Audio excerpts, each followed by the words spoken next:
Já se passaram alguns séculos desde que o reformador suíço Oiko Lampad disse: uns poucos pregadores bons e fervorosos produziriam maior impacto no ministério cristão do que uma multidão de homens mornos.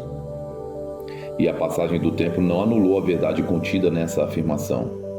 Precisamos de mais pregadores bons e fervorosos. Um deles foi Isaías, com a sua confissão: ai de mim, estou perdido, porque sou um homem de lábios impuros, habito no meio de um povo de impuros lábios. E Paulo foi outro: ai de mim se não pregar o evangelho. Mas nenhum dos dois tinha um conceito mais amplo da magnitude de sua tarefa do que Richard Baxter, que era ministro da igreja de Kidderminster, na Inglaterra.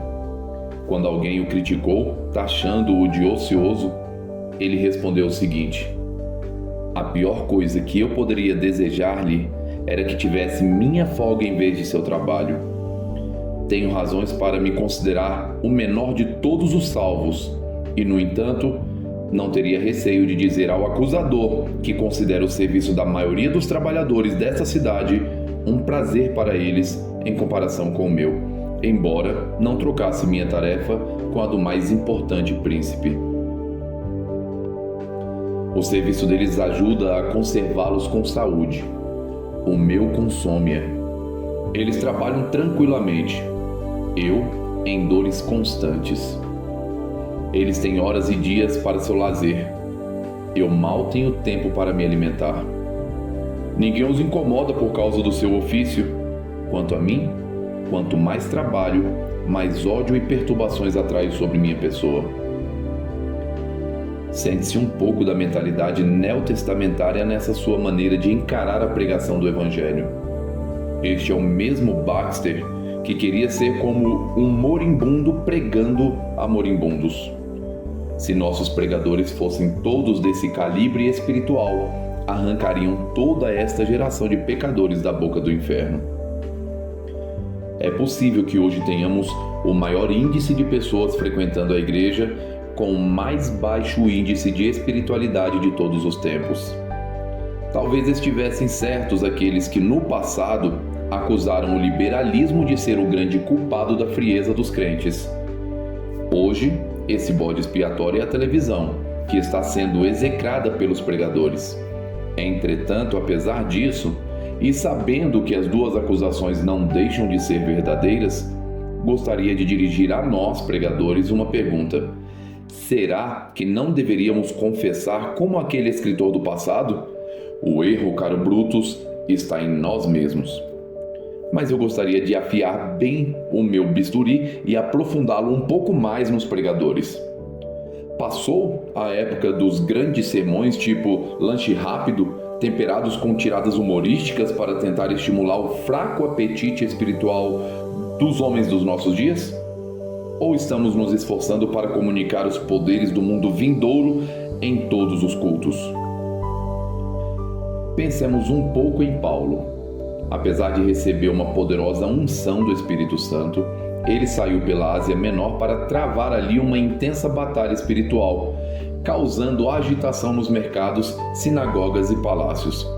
E ia a toda parte, tendo no coração e nos lábios o grito de guerra do Evangelho.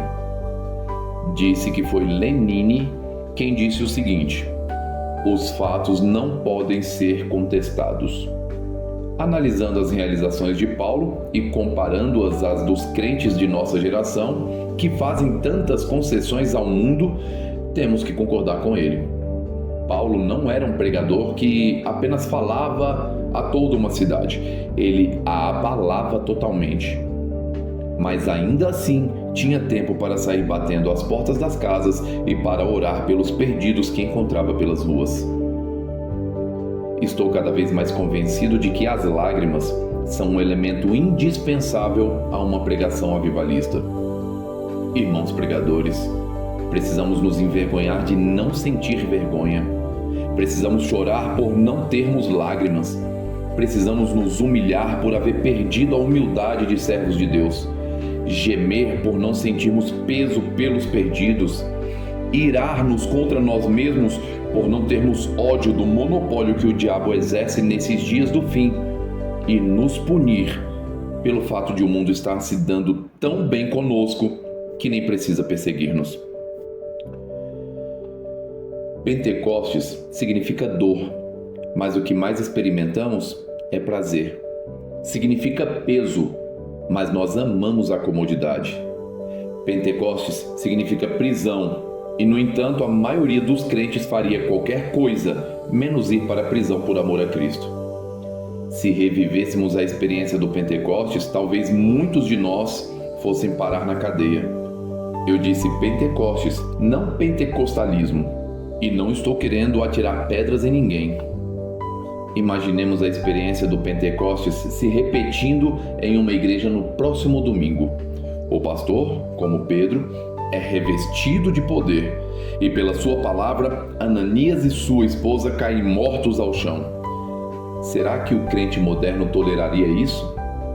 E não para aí. Paulo determina que Elimas fique cego. Em nossos dias, isso implicaria na abertura de um processo contra o pregador. E se alguns caíssem ao chão sob o poder do Espírito Santo, o que acontece em quase todos os avivamentos, sem dúvida iriam difamar-nos. Não seria demais para nossa sensibilidade? E como já disse no início deste capítulo, gostaria que houvesse grandes pregadores em nossos dias. O diabo quer que fiquemos a caçar ratos enquanto há leões à solta, devastando a terra. Nunca consegui descobrir o que se passou com Paulo na Arábia. Ninguém sabe. Será que ele teve uma visão do novo céu e da nova terra e do Senhor reinando soberano? Não sei, mas uma coisa sei com certeza. Ele modificou a Ásia, deixou os judeus profundamente irritados, encolerizou os romanos, ensinou para mestres e teve piedade dos carcereiros. Ele e outro pregador de nome Silas dinamitaram as paredes da prisão com suas orações para realizar a obra do Senhor. Paulo, o servo de Jesus Cristo, o escravo de Cristo pelo amor, depois de reconhecer que o coração mais duro que Deus conquistara era o seu, resolveu ir abalar o mundo para Deus.